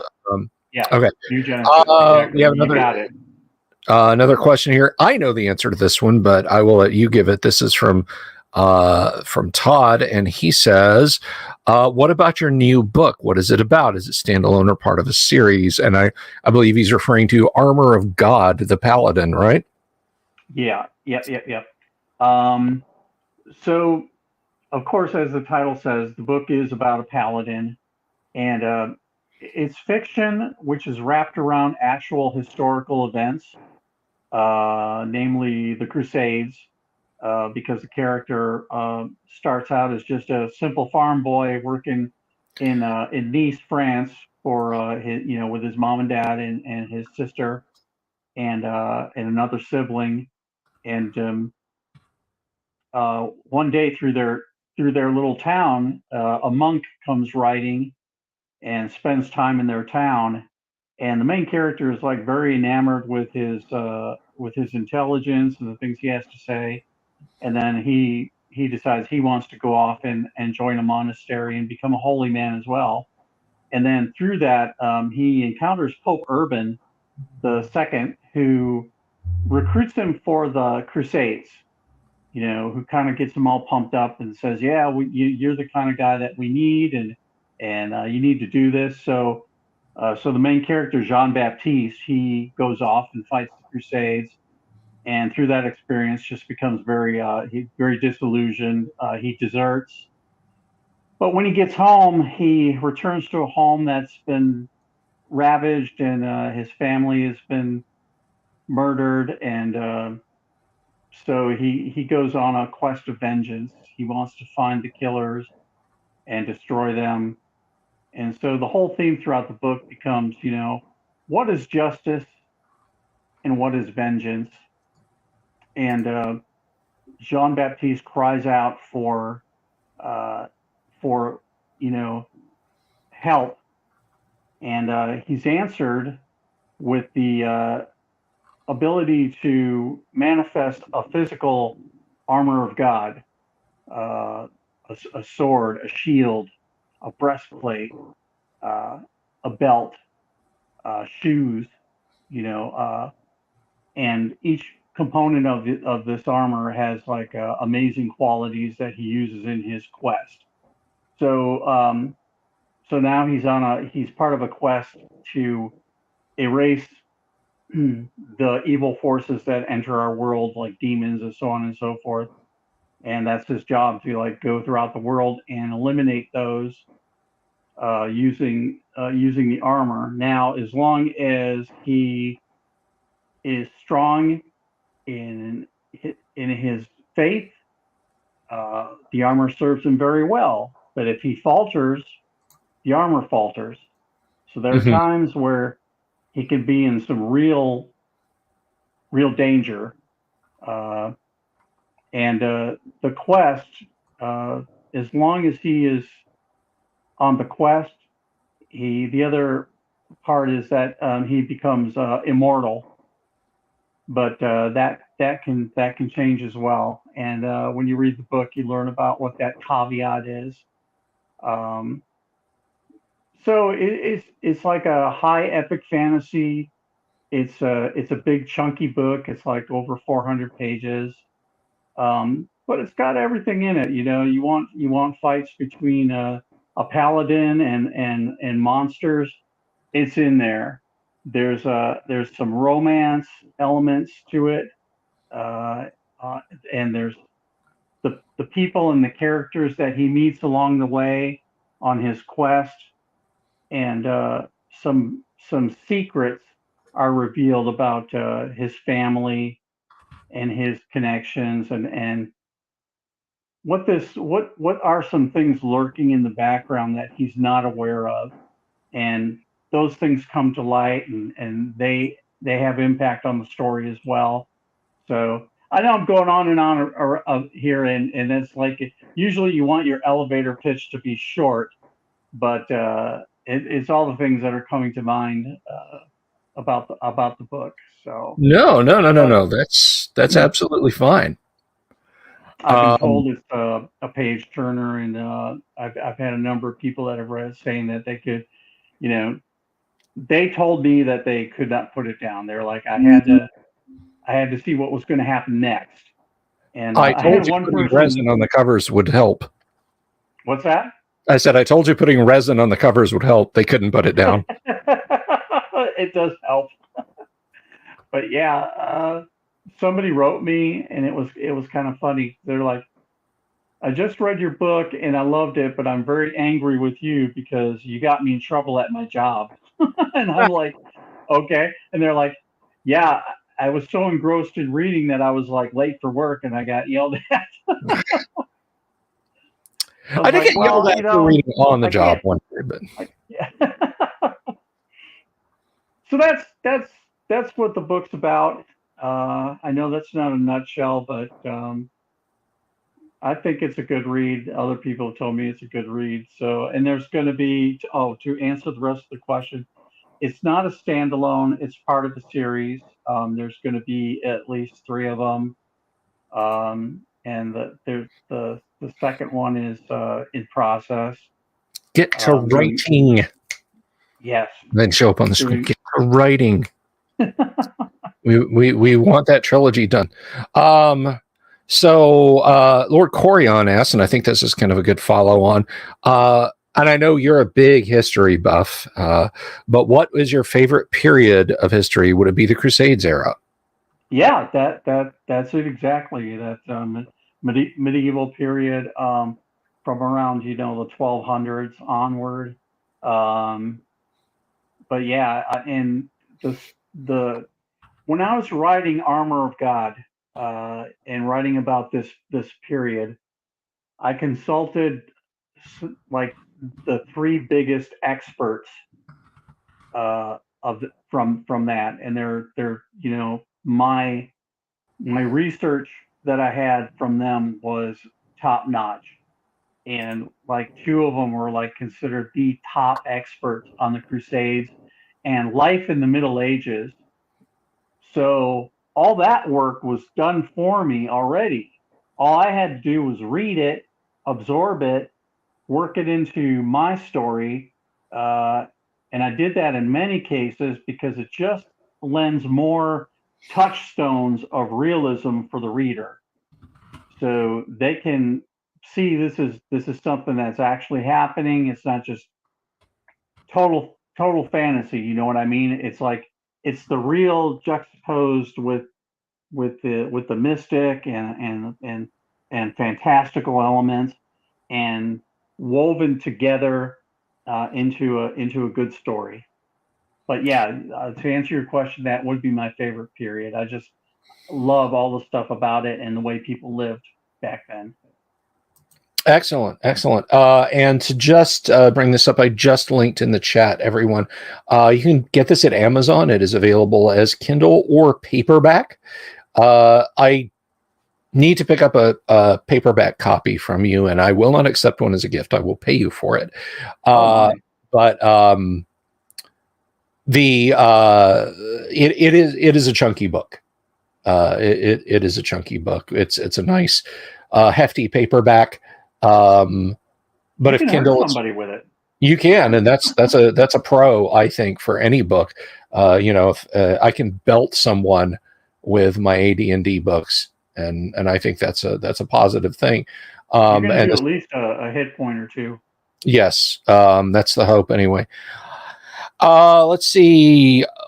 Naughty Vampire God, I think you're trying to read ahead, buddy. I don't know that our author or artist here is gonna wanna give that away, but he does ask. MVG says, "Is each book in the series tied to a different crusade?" No, actually, they jump forward in time by a good deal, and that's mainly because of the immortality of the main character. So the second one picks up sometime in the future after that, and the next one, the one after that, will as well. But still, even though it's not exactly the Crusades like in the second and third book, you will recognize historical events that are happening during that time, which the story again is wrapped around. So I can't give too much away because like I told one of my author friends the idea for the second book, and they said, for God's sakes, don't reveal that to anybody because somebody's going to steal that because it's just too good an idea not to steal. So I was like, oh, okay, mum's the word. But some of the characters that Jean Baptiste is going to run into, you're going to know them and you're going to be like, holy crap, I can't believe this is happening. Well, because, I mean, that's any book or movie that can do that to you. I think it's doing a good job if it's making you kind of sit up and go, oh my God. Moments like that in books are great. And I think this actually came up. The guys down at Gods and Monsters, I don't know if you've been watching on Facebook, because they've been excavating a warehouse of fantasy and sci-fi toys and books and magazines and stuff like that. This guy had multiple warehouses of stuff he both collected and sold, and his family, Todd bought that warehouse. That's not the story. The story is one of the books that he pulled out tonight, because they were doing an unboxing, was a copy of the Dragon Riders of Pern. Have you ever read it? Oh, yeah, for sure. When you got to the end of the third book, and you're like, holy crap, that's a space shuttle? Did that not just blow your damn mind when you were like, wait a minute, okay. I thought I was reading a science fiction novel or a fantasy novel here. I thought I was reading like high fantasy. And now you're bringing in this. I did not see that coming. Books that can do that are great. And it sounds like Armor of God has got lots of moments like that. So I gotta hurry up and get me a copy. And in the first one too, if you know anything about the Crusades at all, you're going to recognize certain things. Even if you don't, though, my book introduces you to most of the main players. So, in effect, you're reading fiction, but you're getting a history lesson at the same time because Jean Baptiste is interacting with some of the main players in the Crusades. Because, for instance, in one part, he doesn't have a sponsor, and you had to have like a sponsor. You had to have like a noble who would bankroll you as a mercenary. And so Jean Baptiste, he comes under that with one of the nobles, and it's a real guy, and he really did this stuff, and it talks about his kingdom. And Pope, like I said, Pope Urban is in there, and you learn about. You're there when he gives the speeches that rouse people to join up in the Crusades. So a lot of little historical tidbits like that, which was a hell of a lot of fun putting that together. Excellent. Well, it sounds like a page turner, and I can't wait to get my copy of it. Let's see. So we got Todd says it reminds him of The Walking Drum. That's a hell of a book too. Louis L'Amour. There's a little bit of crossover. Your dad probably read a lot of Louis L'Amour, right, Tracy? Oh, my dad loved Louis L'Amour. Same. Shane Gray. Yeah. Sure. I tell you what, and Tracy, there's George Jessen. I know it is. It's my phone. I think you probably know this, but in case our audience didn't, like Tracy, I grew up with a lot of Louis L'Amour in the house, and my dad got me reading science fiction and fantasy, also more science fiction. But Sword and Planet stuff, Edgar Rice Burroughs and so on. And I just kind of added on to it. I remember going to the flea market and stopping by the bookseller, and Dad just pushing books into my hands. I've still got so many paperbacks that I bought back when I was 10, 11 years old, or rather that he bought for me, just so I would have copies of Edgar Rice Burroughs' Tarzan books and his Mars books and Heinlein and Asimov and Williamson and Oh God, we could be here. Asimov. We could be here all night talking about that stuff. But my dad introduced me to Dune. Excellent. He put Frank Herbert's Dune in my hand, and he said, "You're going to love this.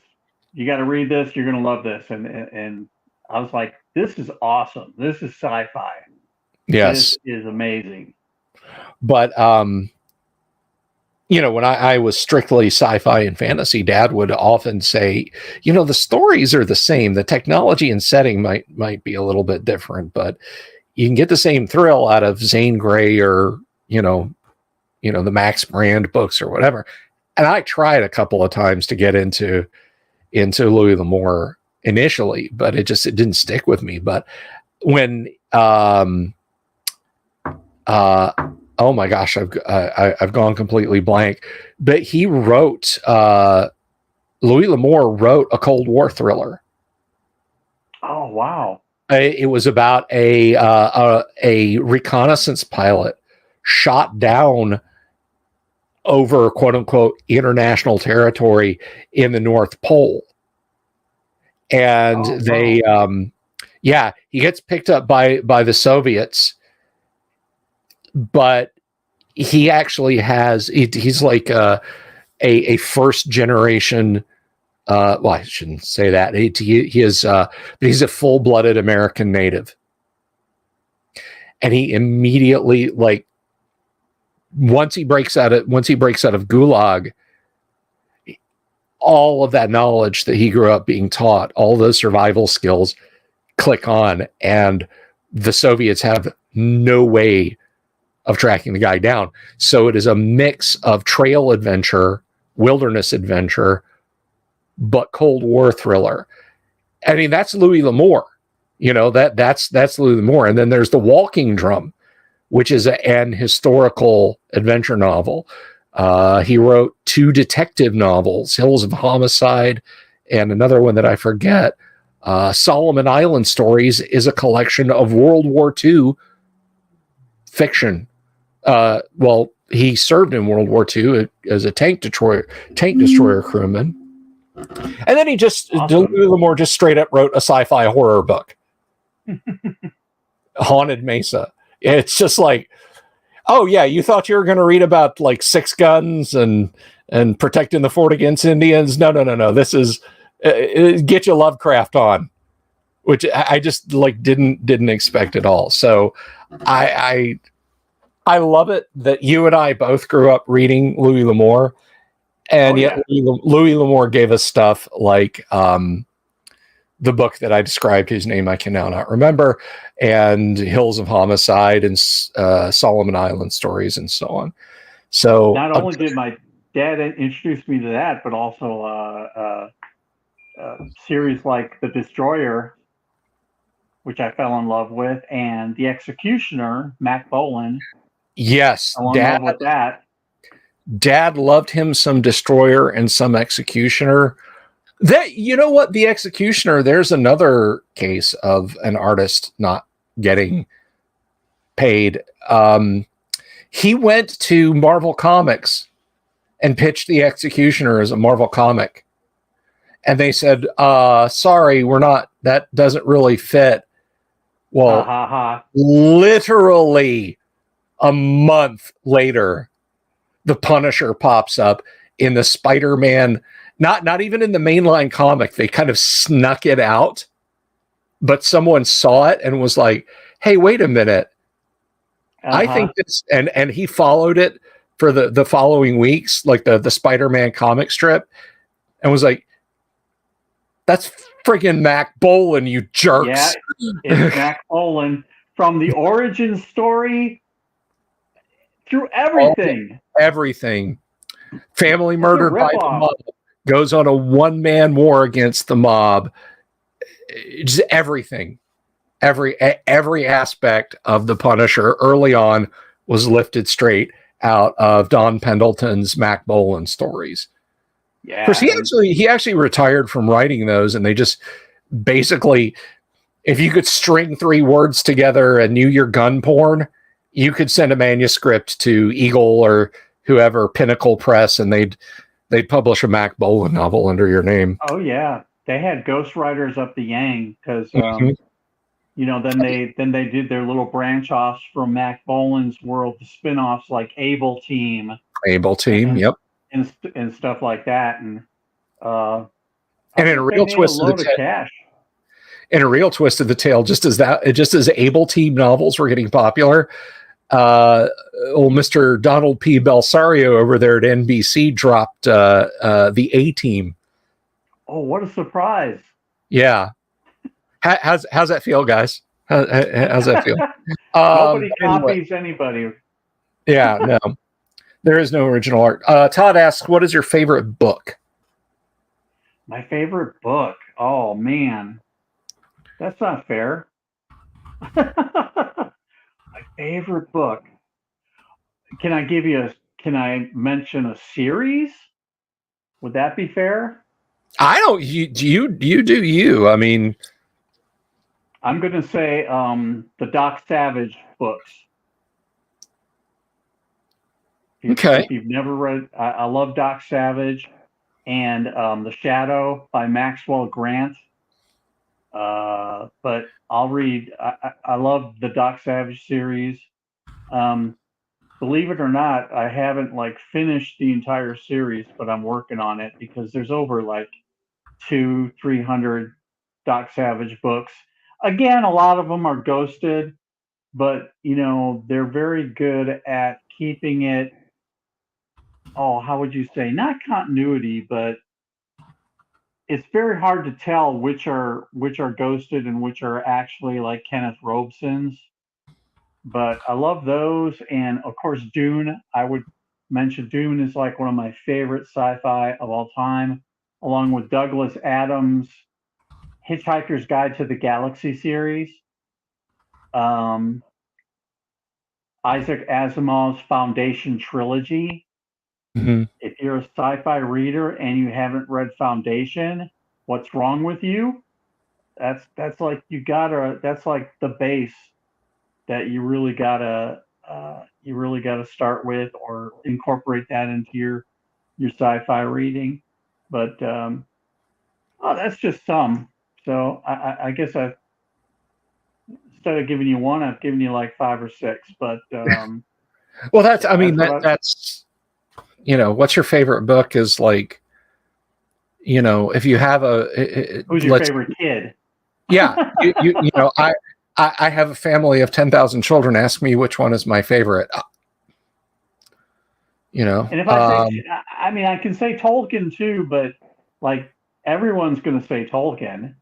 And yeah, I've read it like, you know, Bill, I know you read it annually. I've read it more than a couple of times, and yeah. you know, you can't go wrong going back to that, or even you know, the World of Narnia. I had those when I was like a young kid, and read those until the covers fell off. Same with my Shadow books or Doc Savage books. And Ian Fleming. I've got a set of all the original Ian Fleming James Bond paperbacks that have came out. That stuff's great too, because in most cases the Ian Fleming books resemble the movies. Not at all. Yeah, not at all. That a lot of times it's literally like titles. Yeah. Just it's like Moonraker. If you go to read the novel Moonraker expecting a novelization of that friggin' disco sci-fi movie that they made of it, you're in for a big disappointment. It has you're exactly correct. The one I always think of too is The Spy Who Loved Me. Mm-hmm. The original Ian Fleming book in no way bears any resemblance to the film of the same name. And it's one of my favorite stories because it deals with a woman who, through a series of circumstances, just randomly encounters Bond and what happens to the two of them during that book. It's an excellent book, and it doesn't resemble that movie at all. But in Moonraker, like you said, that's another one. or Casino Royale. Although I will say, the Daniel Craig version of Casino Royale is probably the closest adaptation to one of Ian Fleming's books that I've ever seen on the screen. It Yeah. is Casino Royale captures all the high scenes in there and it hits all the notes. I think they studied that really hard before they came out with that movie, because Casino Royale, that is the Ian Fleming book. Yeah. And I'll tell you, a lot of people like avail yourself of this. If you're a James Bond fan, go read the early works. You will be shocked. James Bond, the gentleman spy, did not exist. He was a creation of film studios. He was brutal in those books. I don't just mean to like average people, like, I need some information about Scaramanga. Can I tell you, Mr. Bond? And he would just start punching the guy. There was some gentleman spy stuff going on, but I mean, these are not like, see, my first James Bond of memory was Roger Moore. I love Roger Moore as James Bond, but he's a very goofy, almost borderline slapstick James Bond in places. He's very fun, very funky, very much a product of the time, the swinging 70s. And even Roger Moore said he had read James Bond books and he had seen the early movies and thought, this is really too brutal. Can't we just have a little bit of fun? And he didn't want to be a Bond to be a ruthless, albeit ruthless for NATO and Great Britain, but a ruthless killer when it came right down to it. But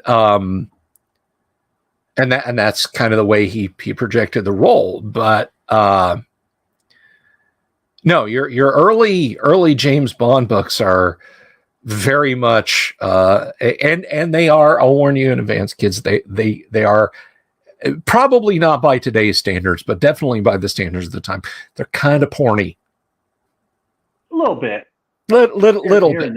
Not nothing like, describing gallons of liquid or anything like that, but more than what you would have seen on screen, definitely. And Bond doesn't screw around in those books. He's part of the aspect of his character is the guy is a sanctioned assassin. Yeah. And that's kind of how he approaches his job, and it spills over into his life and his personality. And at times, the book talks about how cold he is, but it's still a great character. It doesn't ruin the character. It just adds more nuance to what he does during the course of a story.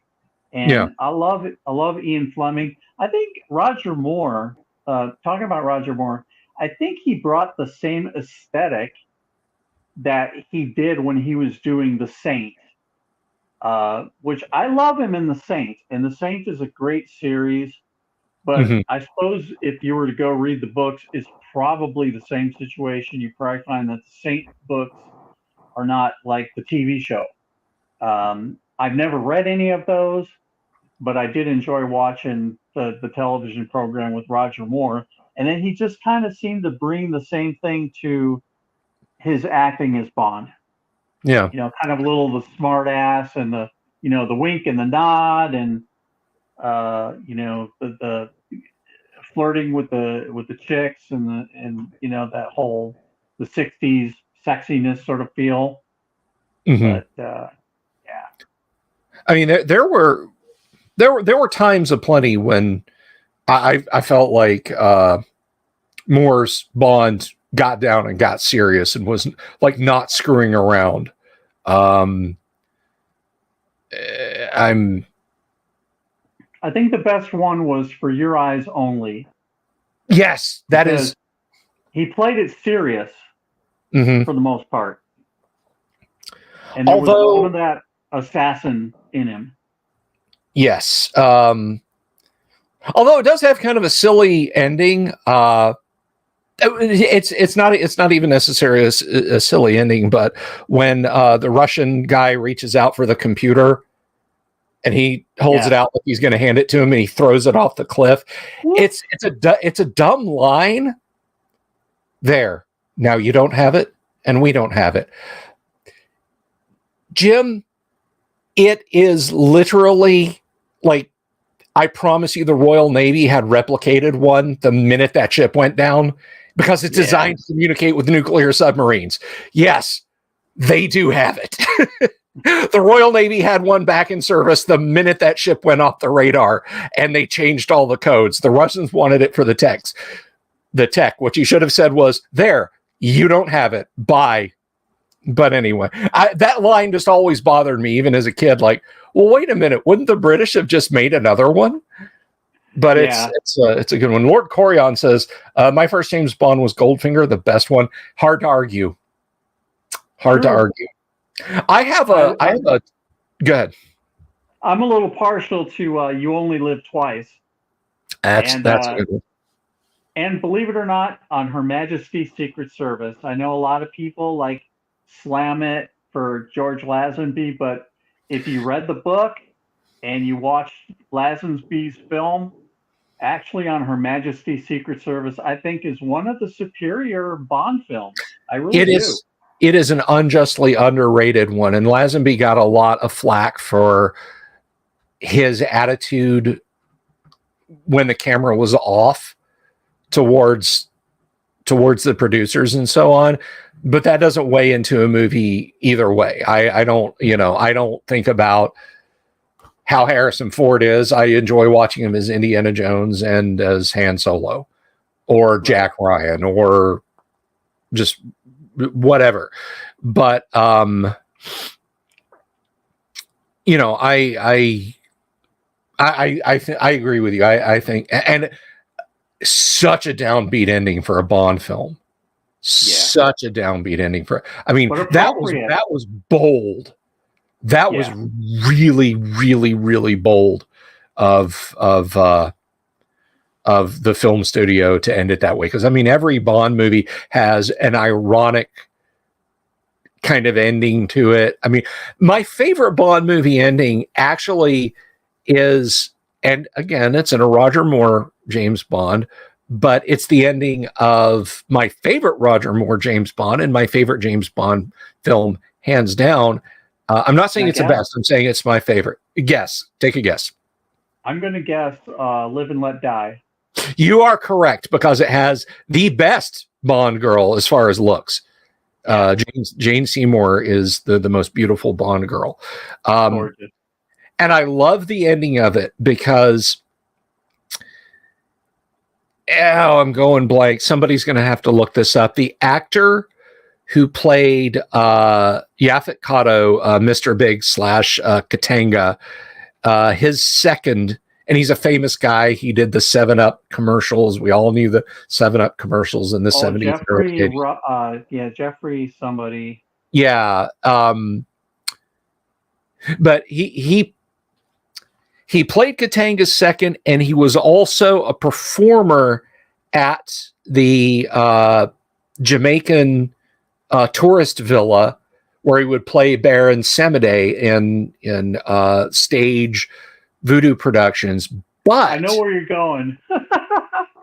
he is sitting on the front of the train at the end. And I always thought, when I was a kid and I saw that, I was like, okay, so Bond has still got a villain out there gunning after him. And I remember watching it with Mrs. the Dungeon Delver one night, and she says, I said, I always loved that ending, with him on the train. It was always kind of gave me goosebumps. And she looks at me and says, that's Baron Samedi. That's death. Death always travels with James Bond. And it was just like such a mind blown moment. How right she was. Yep. How right she was. But I mean, Live and Let Die, in my opinion, has nothing but good stuff. It's a blaxploitation movie. It's got the best looking Bond girl. It's got the God of Death in it. It introduces Roger Moore. That's right. Like, that's right. Here's your new 007. Yes. And that's right. It was the introduction. Naughty Vampire says the Bond satire Casino Royale. That was one with Woody Allen. Woody Allen, David Niven. Oh my God, everybody's in that movie, and it's not good. I hate that movie. It's an amazing disaster to watch unfold on your screen, but it's not a good film. It's like a mad world with spies. So Tracy, here's trivia for you. Here's trivia. And you'll get the title right, but not for the reasons you think. What was the first ever James Bond film? Audience, you can chime in too. The first ever James Bond film. You'll get the title right, but not for the reason you think. Yes, the boat chasing. Dr. No? Nope. Are you talking about the one that was on TV? You got it. Second try. That's right. There was a James Bond film that was like it's like 45 minutes long, and it was made for, I think, NBC TV here in America, and James Bond is played by some Canadian guy. But it is I think it was called NBC Playhouse. Yes, NBC Playhouse, and it was a really chopped down Casino Royale. Yep. So you almost got me. Almost got you. So it was the first James Bond movie was a made for TV American production. Again, really cut down. Let's see. Kennick says the Bond movies taken the celebrity musicians and actors. There's a funny gag. I think it's in Goldfinger. It's there at the hotel in Miami in Goldfinger, and Bond makes a comment about the champagne, like, Dom Perignon 51 or whatever. And he makes a comment to Ursula Andress. Basically, he says, "My dear, one does not drink this champagne at this temperature any more than one would listen to the Beatles without earplugs." Yeah. And the funny thing about that is like the guy who produced what was his name? Richard Martin? No. Who was the guy who produced Beatles movies? Oh, Richard Lester. Richard Lester. Who also did the Four Musketeers. And he co-produced like the next Bond movie.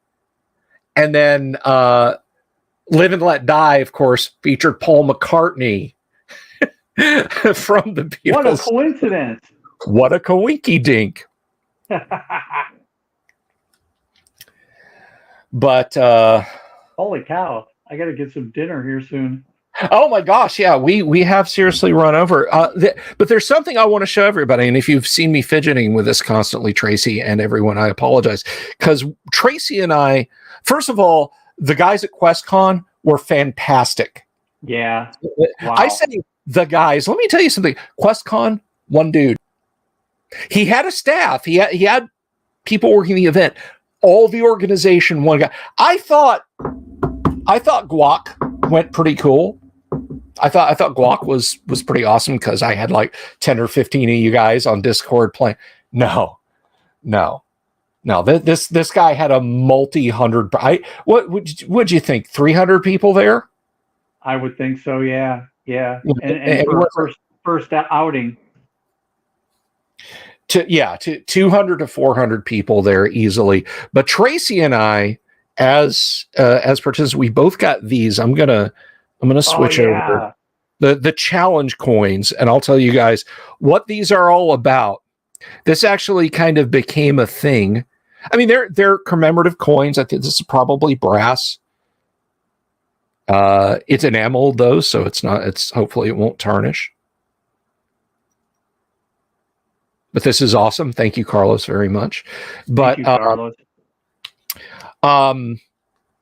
In the military, units and organizations within the military, Army, Navy, Air Force, Marines, often issue challenge coins, and they give them out as little tchotchkes, little awards. Sometimes you can buy them in the PX at given bases, but typically they are given out to unit members and so on.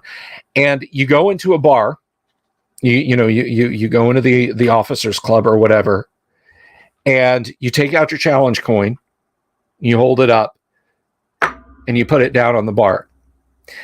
Everybody else who's part of that unit, who's at the event, has to pull out their challenge coin and put it down. The last person to dig theirs out has to buy the first round for everybody who's there who put out a challenge coin. So it was really awesome.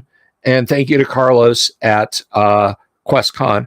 I don't think I'm going to do a panel next year. I think I'm going to go in game because I'll run a game next year. So I don't think anybody wants to hear. I talk enough on my show. But anyway, so it is. Yeah, it's 9:15 now. I need to run. You need to go eat dinner. So, thank you for stopping by, everybody, for your questions and also for your support. Of course, as an author, I always hope you're going to grab a copy of the book. If you do, I hope you enjoy it, and I can always use your reviews. If you want to put a review out there for me, those always help us authors. Yeah, thanks for your questions tonight. Awesome. I love talking to you guys. I could do this forever. You will be back. I won't let you not. I won't let you not be on the show again. You will be back. So thank you, everyone. Thank you for all your wonderful questions. And yeah, go buy his book. Buy a coffee mug or a Stein or other Tracy Lesch art. And I will be back tomorrow. We are going to talk more about creating magic items, potions, and scrolls.